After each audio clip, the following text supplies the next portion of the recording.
COVID crisis continues to worsen in Karnataka. The state government has decided to impose a 14-day statewide complete lockdown. This lockdown came into effect today. It will remain in place till the 24th of May. The purpose of the 14-day shutdown is to control public movement and bring down the number of infected people. So shops, hotels, bars, pubs, they remain shut. Cinema halls, stadia, malls, swimming pools also shut. Only takeaway is permitted from restaurants and liquor shops. Now, grocery shops will remain open, but only between 6 and 10 a.m. After announcing this lockdown, Karnataka has seen an exodus of migrant workers and laborers. Migrant workers, along with families, are now at railway stations and bus stations. The decision came at a time when Karnataka recorded 47,930 cases and 490 deaths in just 24 hours. The positivity rate is at an alarming 32%. Bengaluru itself recorded more than 20,000 cases in 24 hours.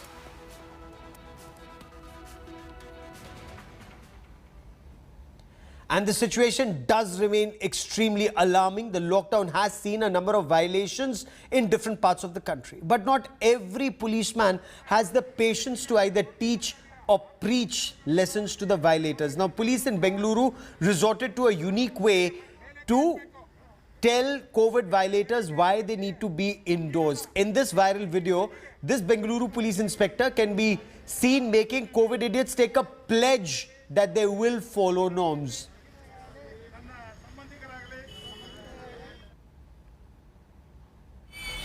Despite the surge in COVID-19 cases in Karnataka, a massive crowd was seen at the local market on ahead of Idul Fitr to buy essentials. The vendors and buyers, you look at these images, they seem to be violating social distancing norms blatantly.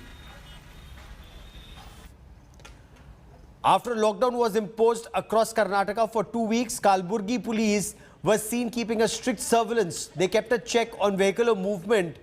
They also did a bait and charge on violators. So as the vaccination drive for 18 plus begins in Bengaluru today, let me now get you images from the KC General Hospital. More than 500 people waiting in queues since 7:30 in the morning. Only 150 could be vaccinated. Hospital authorities say that vaccination as of now is first come first served basis. So far, Karnataka has ordered 2 crore doses from the Serum Institute of India, but only 6.5 lakh vaccines have been delivered so far. Miscommunication that's taken place in many centers. There aren't enough vaccines. We know that there's barely 6 lakh doses that's come in, and the population is about 3 crore people who are above the age of 18. You could see this kind of scenes at most of the vaccination centers in the state, in Bengaluru that I'm at. The authorities say that they've advised people not to walk in, and only with proper schedule and time, only you will get the vaccine. The others, just with the regular message, will not. So if you are someone wanting to get it, please keep this in mind. Let's hope in the meanwhile that the office... Only 150 vaccine allocated. Only 150 people have got the vaccines in this center. Vaccine allocated for the center. For one day. One day, only 150 vaccines. That's really nothing. The numbers are really small compared to the rising COVID-19 positive cases. We're ideally supposed to be rapidly vaccinating people. Unfortunately, that's not the scene. Let's hope this gets better. With camera person Pawan Kumar, Nabila Jamal for India Today, Bengaluru. We have placed order for 3 crore doses. Already we have placed. Based on that order, the vaccine companies have started the supplies. In this month, we are going to get 6,50,000 doses of vaccines. The vaccination is not the demand is very huge, but based on the supply, we can match the supply. On that basis, we can vaccinate the people. The question remains, if an order has been placed for 3 crore doses and 6 lakh are to come in a time frame, why is everyone queuing up for vaccines? Why is the administration not telling people to come only when called for vaccination? I quickly want to cut across to India Today's Nabila Jamal joining us for more on the story. Nabila, 3 crore orders placed is what the minister says. 6 lakh is what they expect. But Why is it that the administration is unable to tell people not to queue up or come on first come first serve basis? Why not call only those who've been given an appointment, vaccinate them, and then call the next lot when the vaccines come? Well, honestly, this is precisely the grouse that the people on ground have, Gaurav. This was the plan of the government that they're going to initiate the 18 and above vaccination drive today. And they have publicized it very widely for people to come out and register. People have now registered online. Many of them have just got a simple message, and many others have got a proper appointment with the time and the date. Now, those with the time and the date have got their vaccine, but those with just a regular message have not got a vaccine. So that clarity was not given to people, that if you do not have a proper date and time, you will not get the vaccine merely with just a message. So people have queued up. They've been waiting for hours, all the way from 7 a.m. Even now at KC General Hospital, we see a queue. I mean, of course, the lines are reduced by the evening now, but until 2 p.m. in the afternoon, it was quite a ruckus. And the authorities there have admitted that they barely have 150 vaccine doses that they are giving per center per day. So we're looking at close to 3 crore population, 18 and above age, and about 6 lakh doses only that's been that the government has been able to procure. So they have not announced, or they've not spoken about this difficulty and the deficiency of the vaccine doses that they've received for the people at large. And people are assuming that they are going to get the vaccine and are out there beating the lockdown rules, getting their documentation and reaching all the way to the centers. Returning disappointed. God forbid, this could just lead to another COVID hotspot. Duty now to be a little more clear. Oh, absolutely. Let's just hope situation improves in the days to come. Nabila, for the moment, many thanks for joining me. Now, adding to the distress of COVID patients and their families, private ambulances continue to freeze people in Karnataka, taking them for a ride when they want to go either to the hospital or, sadly, even the crematorium.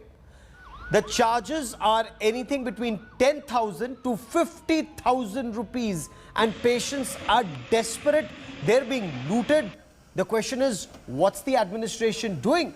The Karnataka government, after this issue was highlighted by India Today, they've now decided to cap prices of private ambulance services. उसको एक name करेंगे, kilometre wise, hours wise, और दो तरह ambulance रहते हैं, एक fully loaded, एक हाफ लोडेड। दोनों को भी रेट फिक्स करके एक दोबारा के बाद वो एम्बुलेंस ओनर को भी बुलाते हैं, उनके साथ भी बातचीत करता हूँ, बातचीत करके दोनों मिलकर एक रेट फिक्स करता हूँ। फिक्स होने के बाद ज़्यादा पैसा कोई ले तो उनके ऊपर केस डालेंगे, कानून के अंदर क्या शिक्षा देना है वो दे सकते हैं। We were dealing with a COVID patient who was almost dying because she didn't have oxygen. The hospitals were refusing her. It was a mess, and then we had no choice but to pay him. We reduced it by a few thousand rupees, and then we ended up paying 25,000 for nothing. I mean, it wasn't even an oxygen ambulance, and he never told us anything. We always thought a BBMP ambulance will be. I mean, we didn't expect it to be 35,000 for a few hours of driving. It was ridiculous. There's another twist to the Bengaluru beds blocking scam. 17 Muslims who had been named in the scam exposed by BJP MP Tejasvi Surya have now been given a clean sheet.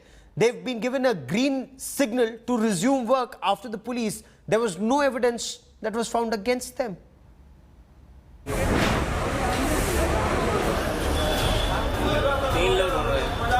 After the unearthing of the massive hospital bed scam in Bengaluru took a communal turn, another twist has emerged in the BBMP bed scam that was exposed by BJP MP Tejasvi Surya. The 17 names from the minority community that Tejasvi Surya read out have been given a clean chit. Mansoor Ali, Tahir Ali Khan, Sadiq Basha, Muhammad Zayed, Alsai Sair, Umair Khan, Salman Hurif, Zamir Pasha, Zabiullah Khan, Syed Hasnain, Syed Shahid. The 17 suspended employees have been given the green signal to resume work by the police after there was no evidence found against them.